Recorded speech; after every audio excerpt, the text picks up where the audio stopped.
lot of attention to. And it's something that we all witness or we have been through in one way or the other, either acute or, especially during this COVID period, we all need to be very mindful of our mindset and where we are. And one of the reasons why I decided to put her first, just so that she can, bring us all in one accord. And yes, so our first guest is no one other than Mrs. Eyotayo Dada, and she is a PhD holder in pastoral counseling from the Canadian Institute of Christian Counselors. She's a pastor's wife. She has 30 years of family law experience. If I want to continue, we're going to be here all night. And for sure, from the flyers from our social media handles, you definitely have seen a bit more about her. So believe me, she's well equipped to discuss mental health. So I believe she's in already. I would ask you to take the floor. Okay, hi everybody, good evening. First of all, I want to say well done and congratulations to Adebo Connectors. The truth of the matter is that you're doing a lot in the community, and I really think it's awesome that you're reaching out, to touch lives in this way. And I've actually really been promoting this program because it's so diverse and so rich. So just because I know that we don't have a lot of time, I'm going to dive right in. First of all, I have to give a disclaimer and a caveat, and that is the first thing I want to say is that all the information that's going to be provided is for educational and informational purposes only. Now, if you believe that you're struggling with mental health, it's actually really important that you reach out to your physician or, it's your responsibility, in short, to see someone. The other thing is that I am not dealing with mental health from a clinical perspective. I'm actually dealing with it more from a social perspective. Having said that, some people will be wondering, people that know me as a lawyer will be wondering, why am I speaking about mental health? The truth of the matter is that I am a certified specialist in health law, and my specific field of specialization is actually mental health law. I've also worked in the mental health community for over 30 years, and in Canada for over 20 years. So that's why. And why are we here tonight? Like Twain has said something really important. The truth of the matter is our health is fundamental to our lives. Our health is absolutely, whether it's our physical health or our mental health, we have so many laudable programs and topics that we're going to be dealing with. I looked at them: business, finance, community work, real estate, immigration, logistics. These are all things that we are going to be dealing with today. But the truth of the matter is, if we do not have sound mental health, if we are dealing with physical or mental health issues, all those other things become a mirage.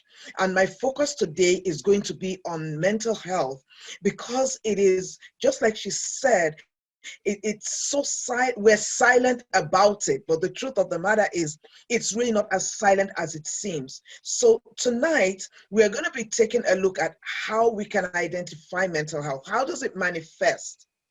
In our different professions and careers, how does it impact us? What are the lifestyle changes that can help us deal with stress and issues that relate to mental health?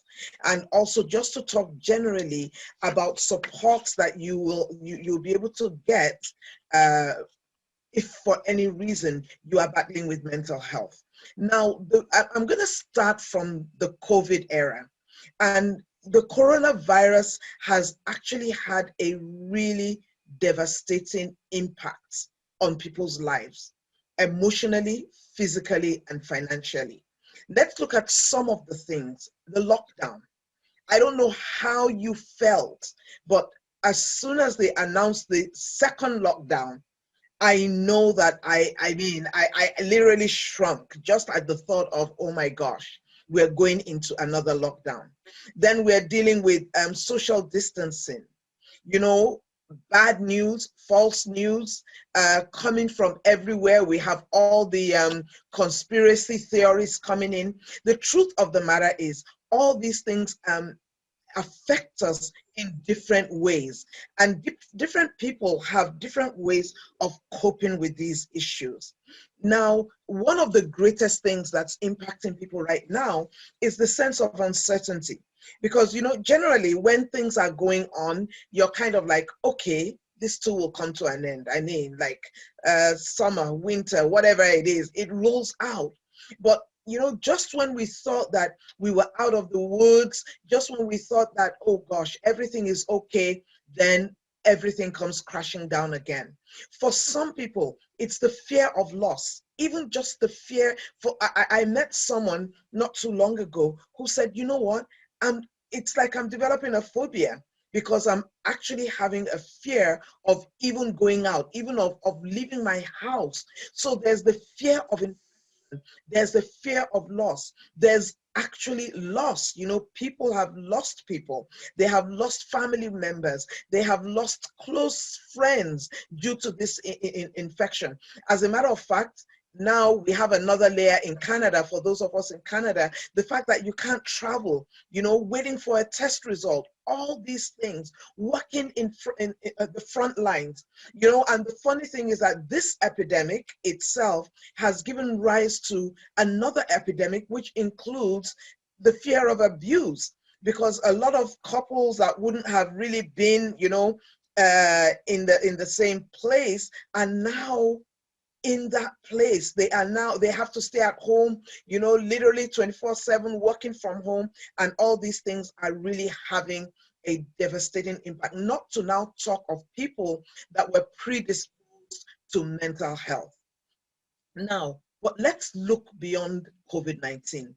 The truth of the matter is, beyond COVID-19, there are so many life events that are impacting people's lives.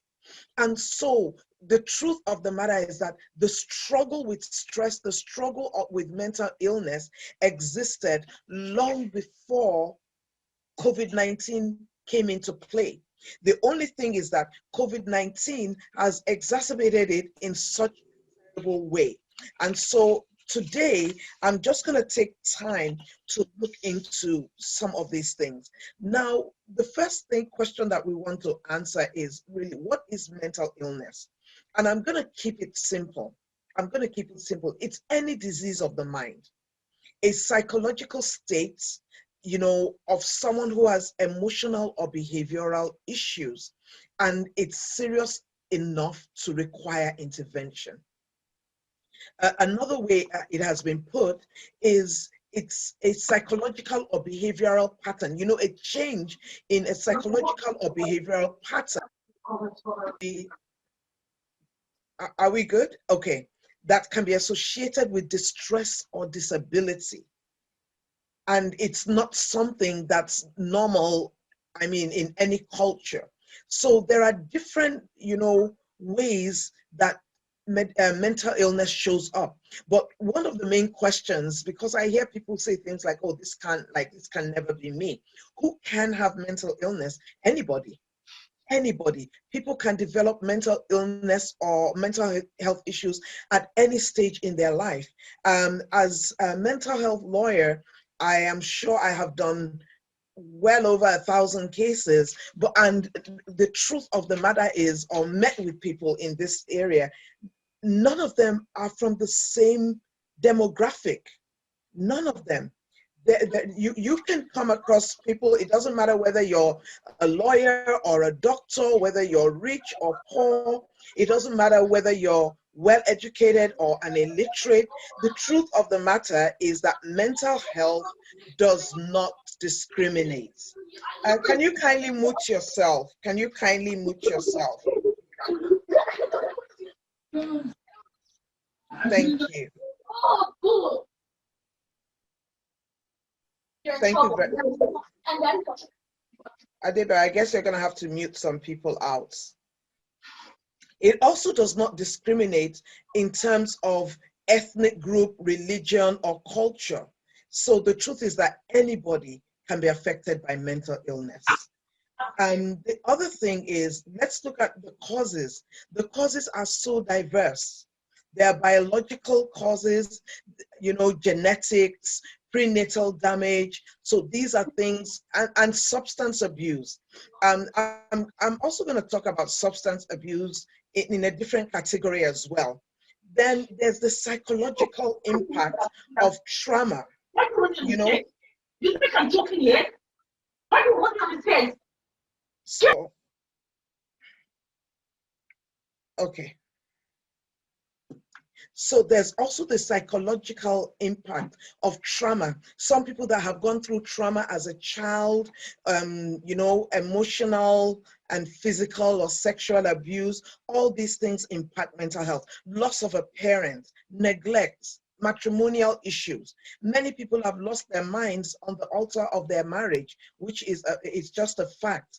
Now, one thing I want to emphasize, because, a lot of people are really, really excited that marijuana has been legalized. Let me tell you, it's honestly one of the most fundamental bases for mental illness. If you are using up, the truth of the matter is that it does impact your mental health. I don't care what the government of Canada makes anybody feel. I don't care what the doctors know it. Everybody knows it. Let me tell you, it does impact mental health. I've come across so many individuals that start off with having what we call drug-induced psychosis. And this is very common with our children and young ones, but it's also common with adults that, feel, it's okay for me to use. I'm just saying that, look, marijuana does increase the chances of you developing a mental illness. It starts as a drug-induced psychosis, confusion, doing weird and funny things, and then all of a sudden, something in your brain is impacted and it becomes an ongoing thing. So I really want to say that if you are abusing drugs, it does increase your chances of having a mental illness. And these are things we also need to tell our young people that say, everybody's doing it, like, what's the big deal kind of thing.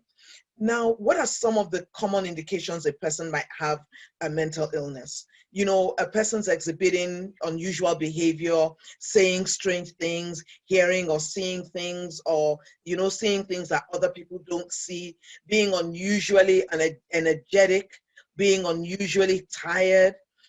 You have some people that will think something or someone is out to get them or hurt them, or even just a loss of interest in life. And some people, it actually starts with them no longer taking care of their personal hygiene or isolating themselves. And that is why, the isolation that COVID is bringing with it is really impacting a lot of people. Now, it's important that we identify the signs of mental illness and that we're able to recognize them. But the truth of the matter is that you shouldn't go around diagnosing people. Because I'll give you a typical example. There was a lady, I'm just going to run through this really quickly, who was having what we call a diabetic crisis. She actually was almost at the point of going into a diabetic coma. And she went to one of the hospitals and somebody just put it down as mental health. Said she was confused, she didn't know what she was saying, she was delirious.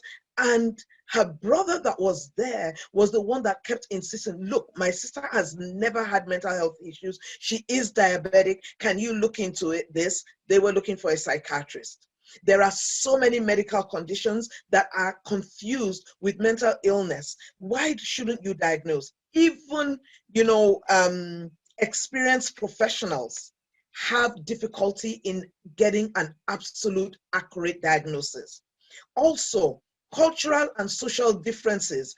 I have represented a person before, like in my social service work, where this individual is an African, he's very big, and he speaks really loud. And it's not that he doesn't have issues, but the fact that he was praying and praying in tongues became an issue. So he was praying and praying in tongues, and it was considered as, oh, well, his mental health is getting worse. Oh, he's speaking really loud and he's screaming. Nobody took him to consider. And don't forget, he's also an African, like he's dark skinned. So this huge dark skinned man is talking at the top of his voice. You on And your cousin? sometimes he's actually also, Oh, I forget. praying in tongues, so to speak. So there are some religious and cultural and social differences that can be misread. I And forget.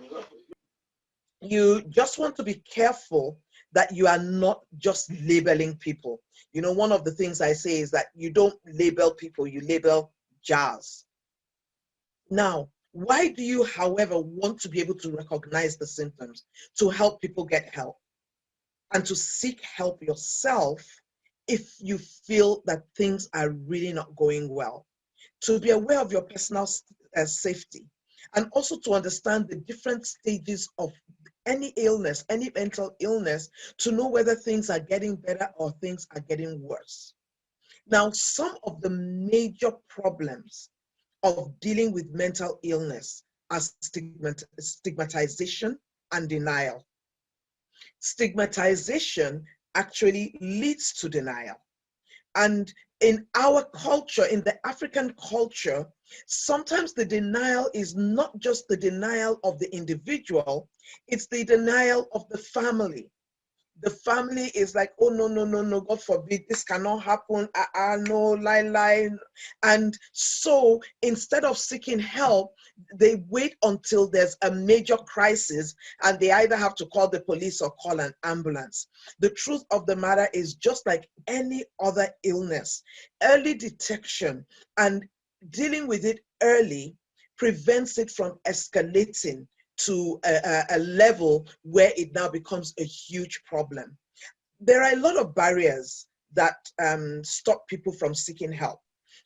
Fear that it might impact their an individual's career, or what are people going to say. The truth of the matter is, the earlier that you seek help, the better. Some of the challenges that we face are the cultural differences, access to healthcare. It's one of the hardest areas to get access to healthcare, in all honesty. And then, just being able to set boundaries. Now, I just want to go and talk a little bit about stress and depression. Stress is a normal psychological and physiological reaction to the demands of life. But you need to be able to manage your stress. You have to identify things that add to your stress. For instance, if watching the news about COVID is stressing you out, why do you keep looking for the news? You want every WhatsApp video, on COVID that's going to tell you what's going on. And then the person that said this happened, that happened, oh, the vaccine doesn't work, this doesn't work. And then you have all these things running around in your mind. For some people, like for a person like me, just having a bad relationship, have conflicts. Conflict is a huge source of stress for me as a person. So you as an individual need to identify what are the stressors in your life. For some people, it's overworking. For some, it's the fact that they are doing shift work and, maybe they're permanently on night shift. All these things impact you. You as an individual need to identify what is stressing you. Your workload, excessive work hours, not going on vacation, other people's expectations, all these things lead to stress. Now, there are healthy ways of dealing with stress, and there are unhealthy ways of dealing with stress. I'm a marriage coach, and over this season of COVID, I've had cause to talk to many, many couples and many individuals. And one of the things I have found is a lot of people are turning to the bottle, are turning to drinking. A lot of people are turning to drugs. And what I want to say is these are not true solutions. What happens is it's going to take you up and then fling you down again. There are very, um, healthy and practical ways, and you have to discover for yourself what those healthy ways are. Number one, I can tell you binge drinking is not one of them.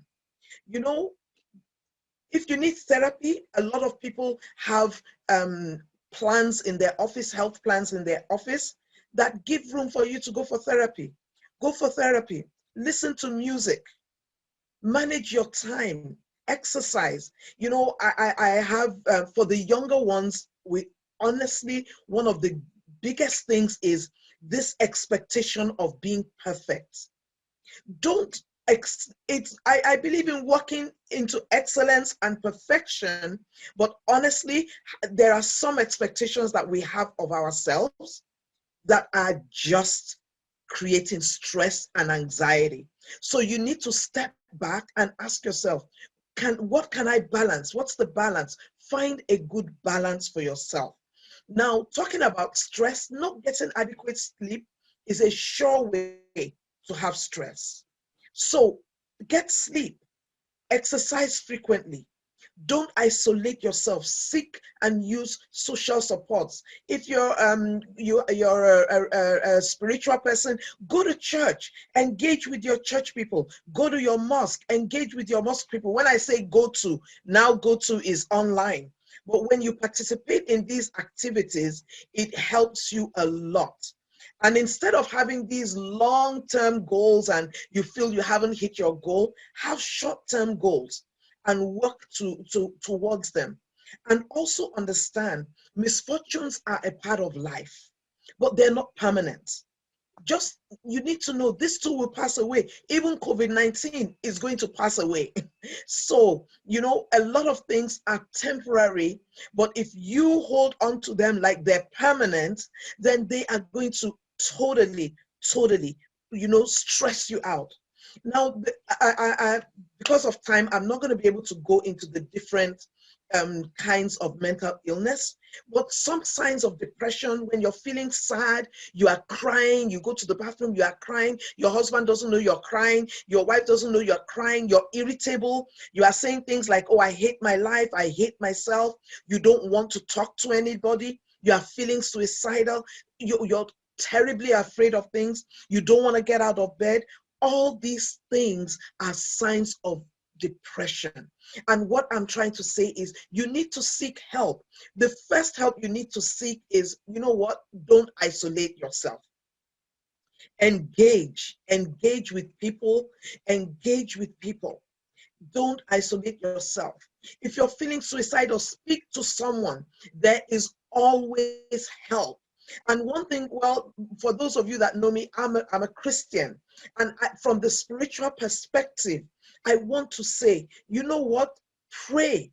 Prayer and meditation goes a long way in helping us in the things that we need, in getting through life as a whole. Don't hold things in. Don't, don't, don't someone says, if you have no one to talk to. Yeah, well, the truth of the matter is that's a choice. There are very few people that don't have anybody to talk to. If you really don't, it's a choice. You can call your pastor, call somebody. There is somebody out there. Thinking that there's no one to talk to in itself is just a mindset. It's just a mindset. It's sometimes not truly a reality. Your lifestyle, even in this COVID season, take a walk, go out, take a walk, be physically active, eat healthy. And if there are underlying issues going on in your life, like marital challenges, seek help around those underlying issues. Stay connected with family. And if you feel that you're at that point where, or someone in your life is at that point where they're actually in clinical depression, or they're having delusions, seeing things that are not there, they're having hallucinations, then you may need to see a medical professional. Look, if you have, God forbid, If you have cancer, God forbid, you will go to the hospital. Why is mental health treated any differently? If you have a broken leg, you're going to look for a doctor.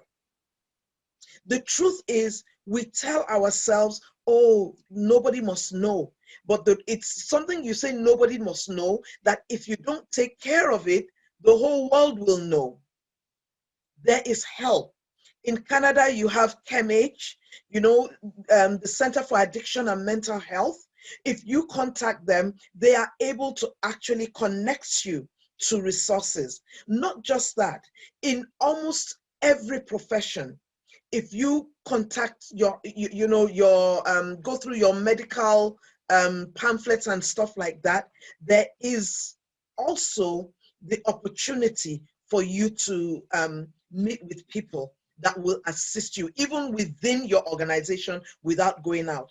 In conclusion, I want to say, have faith in God. No matter what you are going through.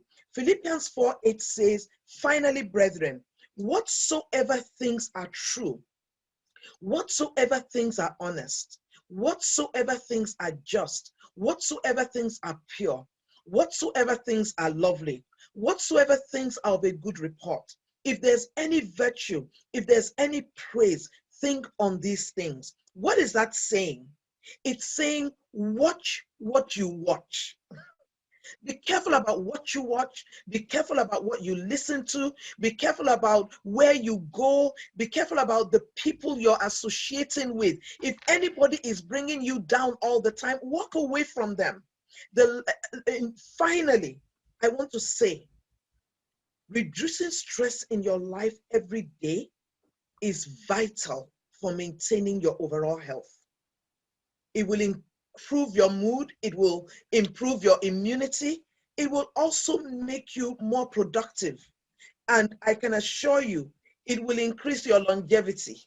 So I really want to appeal to each and every one of us to take care of our mental health. For the people that are close to me, you remember I always say this: if you want to lose anything, do not lose your mind. I'm going to say that again.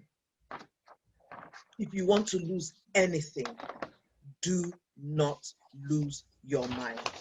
And sometimes it takes a conscious effort for you to stay grounded and to keep a sound mind. God bless you. My prayer is that the Lord will help us through this very difficult season. But more than anything, if we are facing challenges, God will give us the courage to reach out and ask for help. And just like somebody said here, if you go online, there are government lines for people who are feeling suicidal. There are government lines for people going through addictions. Connect with, they're not there to kill you, they're there to help you. God bless you all. And once again, Adeba Connections, I really want to thank you so much for the opportunity to share this. What I want to say is, do not stay quiet, reach out and seek help, and God bless you all. Thank you. Back to you, Adeba. Wow. Thank you.